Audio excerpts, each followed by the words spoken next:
Welcome to the InStory Show. I'm Devorah Spilman, your host, and we're going to focus on how do you turn your sensitivities into your strengths. And today I am thrilled to welcome Isabel Hundt. Hi, Isabel. Hi, thank you for having me. My pleasure. So before we dive in, I'm going to read just a little bit about Isabel to give you a little introduction. So Isabel Hundt is a sociologist, successful inspirational speaker, founder of the ICU movement, certified transformation coach working with highly sensitive visionaries and world changers, aka empath warriors. Love that. She's also an emotions clearing practitioner, published author of The Power of Faith-Driven Success, and 2 times Amazon best-selling co-author. Her expertise revolves around navigating your emotional world, the power of intuition, and the importance of trust and perseverance in today's society. Isabel has been featured on over 100 TV, well-known radio and podcast shows, and now she gets to be featured here too. So, all right, let's start at the beginning, which is a good place to start. Tell us a little bit about your experiences as a child. And, you know, part of this whole series is about how do we notice what it means to be an empath or highly sensitive, and how do we begin to reinterpret and establish these traits, sensitivities, abilities into strengths. So tell us a little of your story. Okay. Well, obviously, as a child, I did not know what an empath was, nor what was different about me. I just knew that I was able to see the world in a different light, literally. Growing up, I always told my parents that I feel sometimes like I can see the world in a snow globe, and I can move it. I can see what's happening within that snow globe, and I knew things that I don't know how I knew them or why. I just did. And nobody really ever responded to that. It was like, oh, that's cute. You know how children are. That's cute. That's awesome. And so I never really talked much about it. I also grew up very strictly Lutheran. So that's another way. I think if I were to go back to my church today, they probably would think I'm a witch. So there's a bit of a challenge to even invite those differences in to experience the world as we have. But growing up, something that was very significant for me was that I see everything in color. Today, when I speak, I call it synesthesia. However, I believe it's more of a spiritual gift where my mirror neurons translate everything that I see into color, everything that I feel, every vibration that comes at me, I see in color. So that means letters show up in a specific color, places, people. And then people usually ask me, like, is it aura that you see? I'm like, no, I cannot see auras. It's literally like your soul is speaking to me. It's like a color that I see around your heart. And that changes according to your emotional state. So even back then I was aware that, well, I thought it was normal that everyone can see the world like that, you know, like, oh yeah, that's pretty color. The 2 always was yellow to me. The 1 was always blue to me, or not red, actually. The green is the number 3 is green. So there's always a specific frequency, a specific vibration around things. So I was always aware of vibration. I was always very careful. I grew up with 4 younger siblings. 3 of them, we were very close, 4 and 4 years. And so I was the oldest. So I think I was more busy with taking care of my siblings. And I was always the one who felt I have to behave. I can't get in trouble because my siblings already got in trouble enough. So I can't add to that. And so I think that's where I withdrew a lot, even at school. If I never wanted the attention, I never wanted to speak up. Don't ask me a question in class. No, I was the one in the back corner. And I think it added that I grew up in East Germany. So that was all communist back then until the wall came down. So everything was very organized. You had the things that you had to do on a daily basis. You had to go to kindergarten to socialize. Like everything was very structured. And so within the structure, there's not much room to explore. There's not much room for adventure. There's not much room to experience the world. It's more so stay within the box so you're safe. And when I was about 12 years old, it was after the wall came down. I was about 7 when the wall came down. when I was about 12, I had this prophetic dream where I was able to see myself on a big stage in front of thousands of people, but I was speaking in a different language, and I didn't know what that was about. Because at that time, I hated English. Let's be honest, I was not a fan of it. But when I was 18, that dream just really kept following me. And for the first time, I was like, okay, let's check it out. What is the US about? Do I really need to speak English? And I would have not, I mean, growing up, someone would have said I was really shy. So I don't know what drove me into leaving my country and move overseas at the age of 18. My mom always said you said bye and that's it. And then you just never looked back. And we knew at that time you wouldn't come back. I just left. And when I got here, it felt like I've been here before. I had a life here at some point because it was very familiar. I picked up on the language very quickly, and it just felt like I was meant to be here. However, I was also so attached to that dream, like, oh, I need to be able to stay here and somehow need to make it work. And let me tell you, being able to become citizen or even resident in the US is not as easy as people think it is at all. There's a lot of money involved, which I didn't have. There's a lot of formalities involved that I couldn't prove to them. And so there was pretty much no way unless I had money to go back to school here, and I didn't have that. So, but because I had this dream, I was pushing it. And with the pushing, with the attachment to how I wanted things to go or how I thought this is going to work out, I lost my sense of intuition. I got into a situation where afterwards I looked back like, I knew this wouldn't work out. I knew this was not the family to work for. I knew there was something wrong at what was going on in that situation. But because I was so attached to how I thought things were supposed to work out, I didn't listen at all. At some point when I was at a breaking point, my dad said, "Why are you not listening to your gut instinct?" And I remember I was sitting on a train in San Francisco. I was about to drive into the city, and he was talking, and I was in the shift of moving in with a different family to work as a nanny for them. I was 26 at that time. I did go back, by the way, to Germany and got my degree in sociology and psychology. And then I tried to come back at the age of 26. And I said to my dad, I'm like, I don't know, because I don't see another chance to see that dream become reality. I already have come too far to give up now, because I feel like if I were to listen to my intuition, I would have to let go of everything I've created so far. And that wasn't really much. I was 26, no family, all by myself, no money, never had really a job. I only had a degree, and that was it.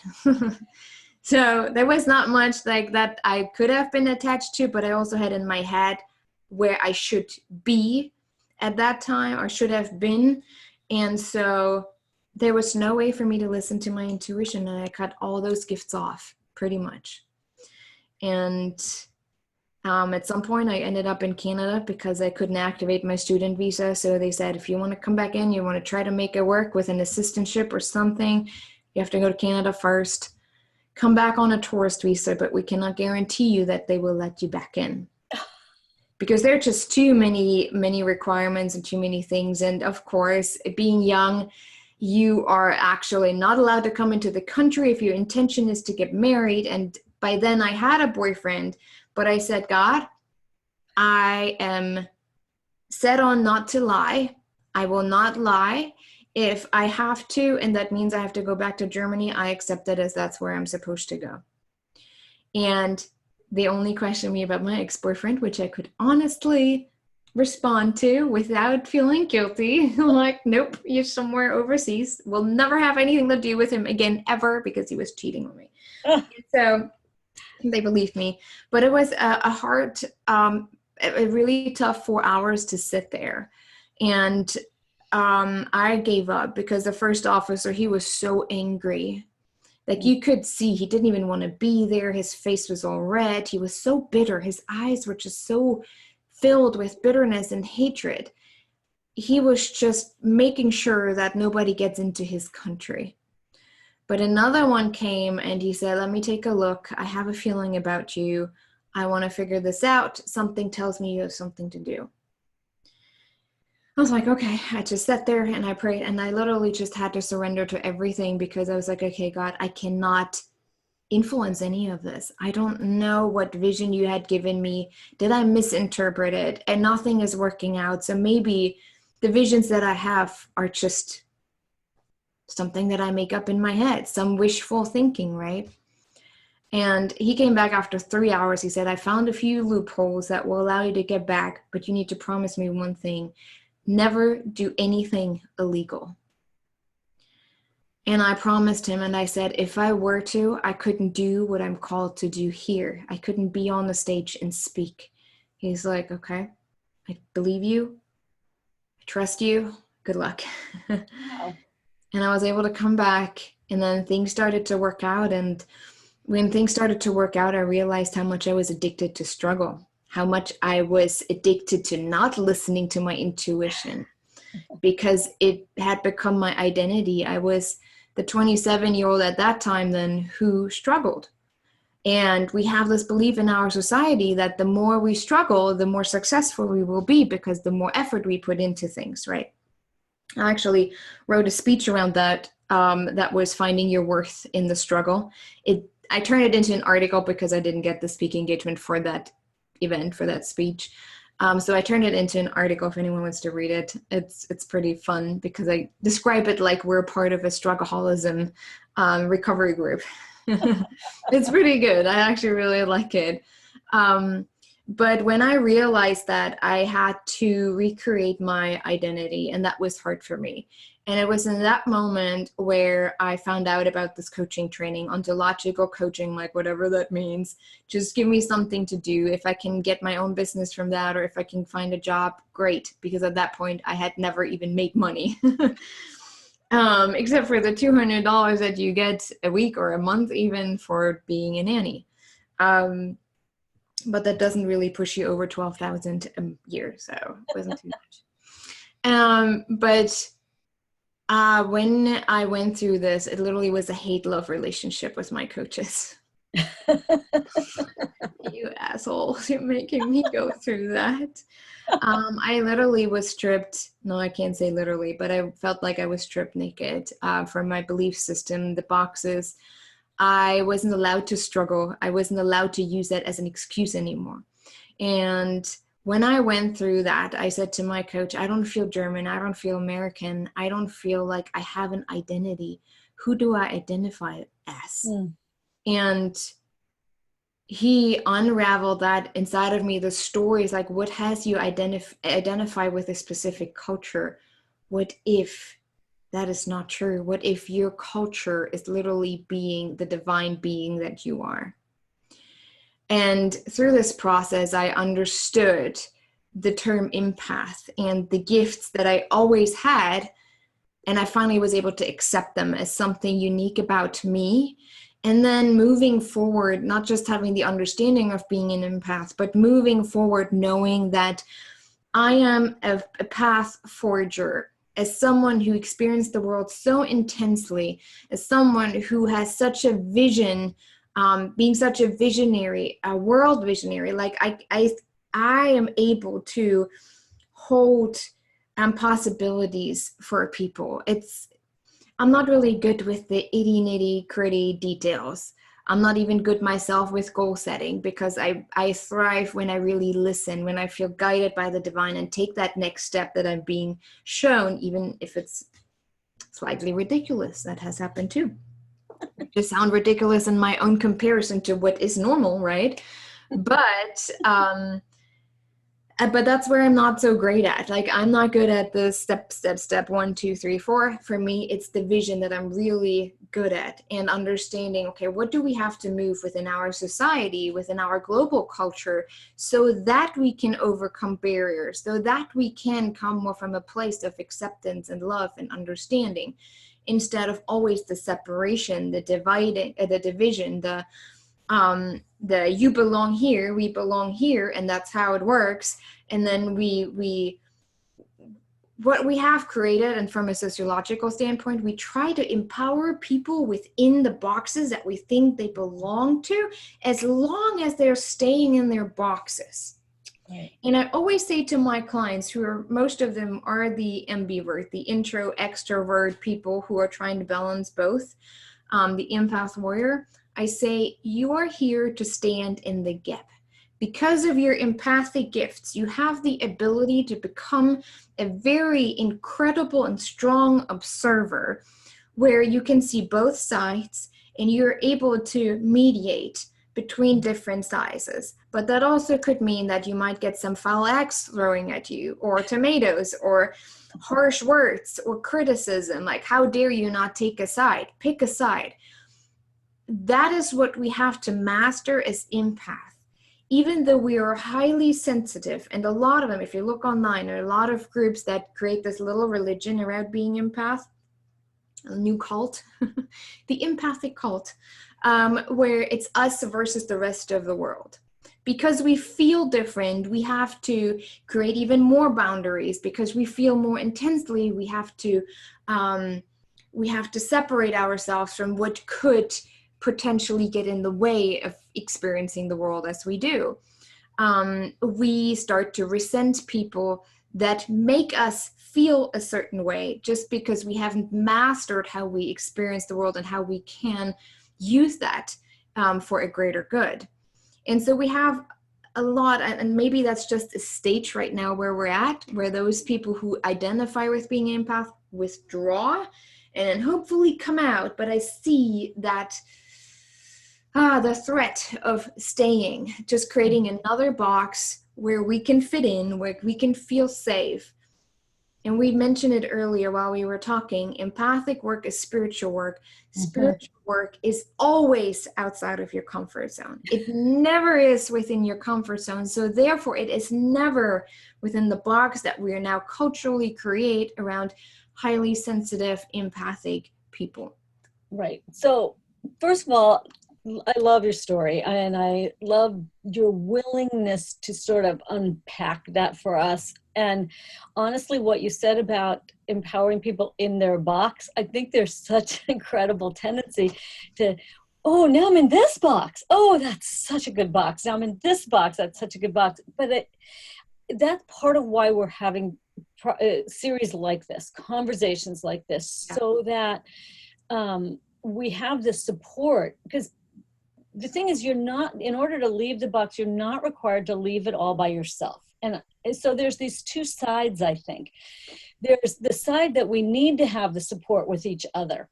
And then we need to notice when that's becoming a box. Because there's a point where it's not a box, where it's like, oh my gosh, I actually get to talk about this. I get to be this. I get to be around other people who understand me and support me and love me as I am. And then you can't get stuck there. Yeah, because often what it also looks like, just to have it more visual for people who are more visual, we have created the box. Like, you can use, I don't have anything here that I could use for it. But if you just have like a little crate, you start that, we're in that crate, and then we're like, oh, I'm ready to leave this crate. Most people actually don't. They just step on that next, like, so almost like a fence, so they can look over, and then they shout over the fence, hey, look, I left the box, and now I feel great. But in reality, they never have left the box, because here's the thing. What if we don't have to leave anything? What if that box was an illusion altogether? There was no box ever. There is no spoon, right? There is nothing. But if we can acknowledge that there was nothing, we don't feel like we're losing anything by leaving it. Correct. I mean, it's a paradigm. We are in this sort of paradigm shift that's happening. But it's also for people, as you begin your journey with raising your consciousness and awareness, it's important to first let yourself feel somewhat nourished and supported to have a new voice, a new perspective. But I think part of what you're bringing up, Isabel, that's so important is the tendency to get stuck there, to just create a new comfort zone. Yeah. And so when you're talking about like that empathic work is spiritual work, it is, I keep asking the question often, like, okay, what do we need to do to grow? Like, you're going to, and as soon as you want to grow, you're going to hit some kind of resistance. It's just the nature of all creative endeavor. And the trick is, I think, what are the tools you have to get through that, to notice it, and to use a tool to get to the other side of it. Because I think if we don't have that awareness, then the resistance takes you down. Like you just believe it to be true. I don't know. What are your thoughts? Yes, of course. I mean, everyone does it, even if you're not an empath, right? You start to believe that whatever you experience is true. I can almost guarantee, especially people who are highly sensitive, I almost want to call it not a special connection to the divine, but we're more aware of that connection. And often we already have been given visions throughout our entire life. It's like here, my 5-year-old, he's very empathic himself. My husband is 2, but with my 5-year-old, I can see the journey that he is on. He is incredibly passionate about the environment. He gets so upset. We had people who were trimming the trees for the power lines, even though it's probably somehow necessary. Maybe it wasn't, I don't know. Didn't look at the trees, but he was so upset that he was just so close to go over to those 10 adult men that were like this and to yell in their faces. How dare they hurt the trees? And we tend to nourish that in him, that passion. He's already been showing very early on how he is supposed to use his gift. My husband, the same way. Him and my son are very much alike. They're both nature empath, and he's not necessarily the movement kind of type. That is more my son. My son he's more like me when it comes to, I just speak whatever I think I need to say, like very direct, very honest. My husband operates more in the background, and he loves that. He is our backbone, pretty much. He holds us back. He's like, okay, breathe a second. But he loves, he trusts in nature. Like he's an herbalist, he's a naturopath.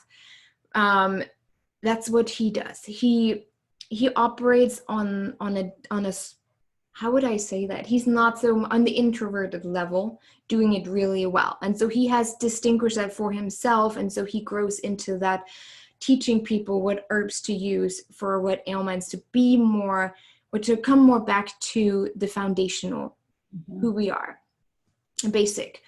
And so if someone really wonders like, okay, what am I supposed to do with this gift? Create a movie in your head. You can literally just meditate, put some inspiring music on. Like I always love those hero kind of movies, like the emotional hero music. Oh, I love it. The music of those, the soundtrack music. And just go back and just ask the divine to show you events that you remember throughout your life and what is the common core of those events.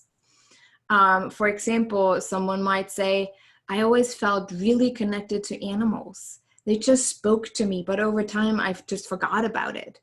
So maybe as an empath for you, it is to go back to really creating the passion for the animal world, for standing up for those who cannot speak the language of those who impact the decline of those animals, right? Because you speak their language. It could be, I have worked with empaths who can smell illnesses. So maybe you go through your timeline and you think, oh my gosh, I always smelled things more intensely. Like I couldn't smell certain things on people, or I couldn't stand how this teacher smelled. There was just something about them that I just couldn't handle and couldn't stand. So pay attention and learn about or from other empaths who have this gift to maybe smell certain illnesses. Cancer smells a specific way.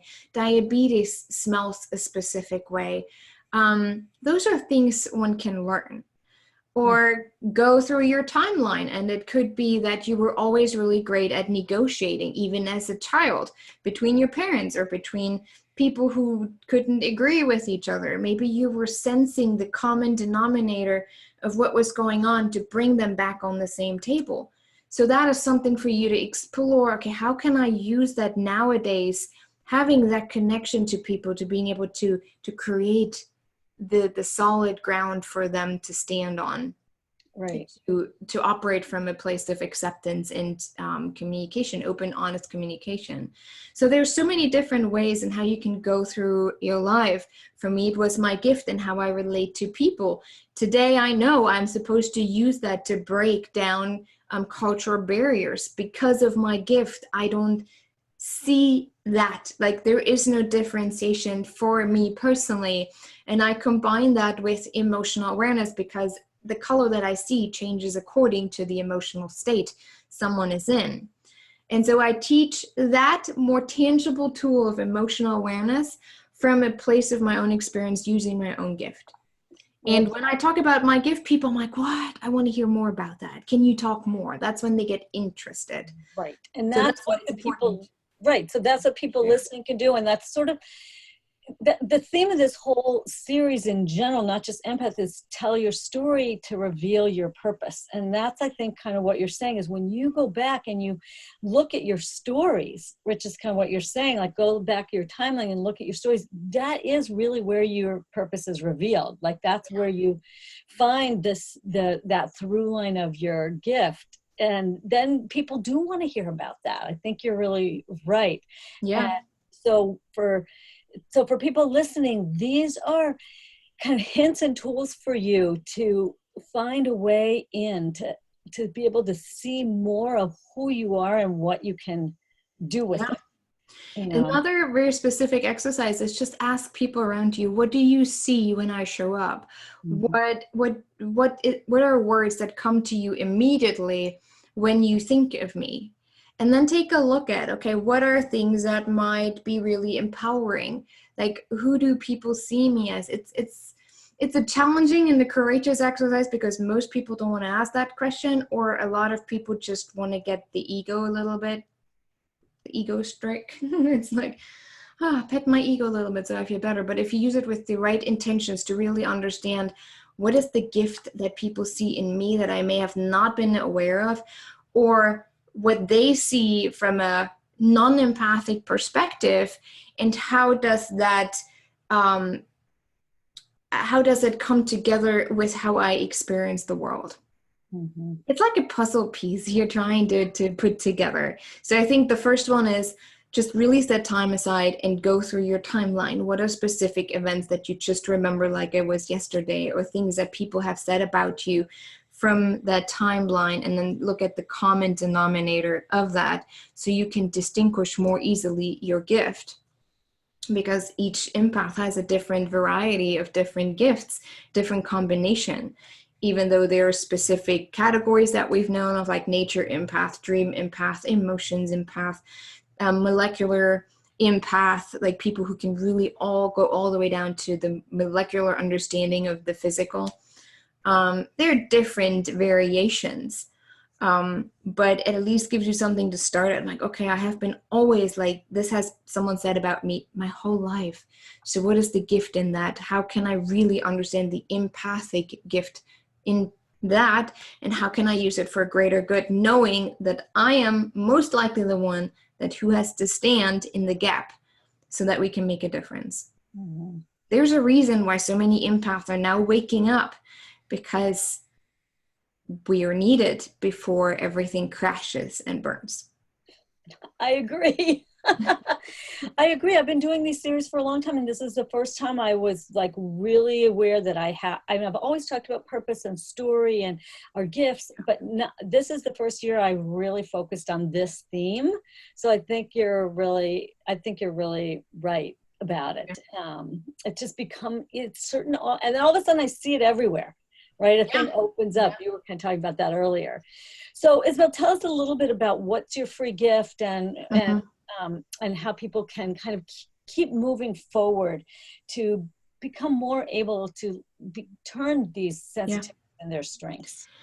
What I have recognized over the last 10 years of doing this work is that the foundational work is the most important. That means, how do I experience the world? What are my intentions? What are my stories? what are my stigmas that I live by, and how does that compare to others, to the normal, or to what I experience as normal. And that goes all the way back to emotional awareness. That is my main focus in my work. When I speak, when I work with clients, that's also my course, The Empowered Warrior, where we talk about the spiritual understanding, not just the biological and psychological understanding of emotions, but the spiritual understanding, because that allows us to operate from a place of feeling in control, even though control is also an illusion. But we just can navigate better through life, like, oh, this is actually not mine, or this is mine. How can I respond to that? How are people mirroring back something that I need to work on? It's just a whole new level of awareness. And my gift is the the Emotions Guide to Success. I almost forgot what the title is. The Emotions Guide to Success is, I think I wrote like 3 or 4 pages where I give you a general understanding of how I teach about emotions. I give you, I believe, 2 or 3 emotions in particular. I think it's fear, happiness, and sadness, maybe, where I talk more about, okay, this is what they mean. Those are reflective questions that you can ask yourself. I try to keep everything simple because we don't need anything more difficult nowadays, right? Everything is already overwhelming anyway, so we don't need to add to that. But we have to focus more and more on the reflective part instead of the reactive part, especially as empath. And that gift helps you to jump into that understanding. Whoa, okay, this is what I experience right now. What are questions that I can ask myself? What is it that I have to work through? Or but maybe if I see someone else being angry for some reason or going through a stage of grief, what are some ways I can support them without taking it on, because I have the distance to what they experience and I have the awareness that I have the power to choose if I want to take it on or not. I love that, because I think a big part of what we're doing for each other is giving each other more expanded tools. Yeah. It's much more profound access to choice and to raising our consciousness, so we don't end up in this sort of victim mentality, which is very easy to get into, and which I love that you got warriors, because the warrior is so much not the victim, right? Yes. Well, Isabel, thank you so much. Leave us with a last thought before we wrap up. A last thought. Actually, that's interesting. I was just mentioning that because I was writing on another speech and I was writing on my TED Talk. And so when we use our perceived differences and understand that they are only our perceived stories, we can use them as our strength in unity. Mm-hmm. And I think empaths are in that very amazing role to see that in even greater detail and to use that in a very powerful way. I love that. And look, we're going to have a Facebook group with this series. So I'm hoping people will jump in and share some of your experiences, ask some questions, because this is really a bigger thing. And that is, I think that's what you're tapping into. It starts kind of with what we need for ourselves to be able to function. But this idea that it's being called out now because the world needs it so much. So I really love that you're addressing that, because I think I do think you're right on that edge, like you say, always ahead of the curve there. A little bit, yeah. It's not always pleasant, but I have come to the place of acceptance of this. It's like, all right, at some point people will hear me.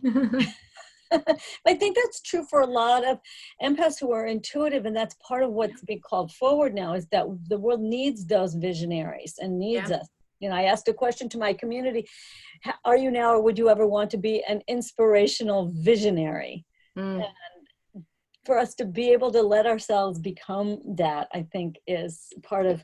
Takes a lot of responsibility. And if we can't say to that responsibility, then nothing ever really will happen in the way we experience the world. Right. So that's what I hope all of you listening are feeling inspired and encouraged. So get Isabel's free gift, dive and do that fundamental work that's necessary so that you have that ground to stand on. So Isabel, thank you so much for coming on, sharing your story, and for your amazing work in the world. Thank you so much for having me. And everybody, as I always say, remember to go out in the world, share your story, live your purpose, and be a blessing. Bye, folks.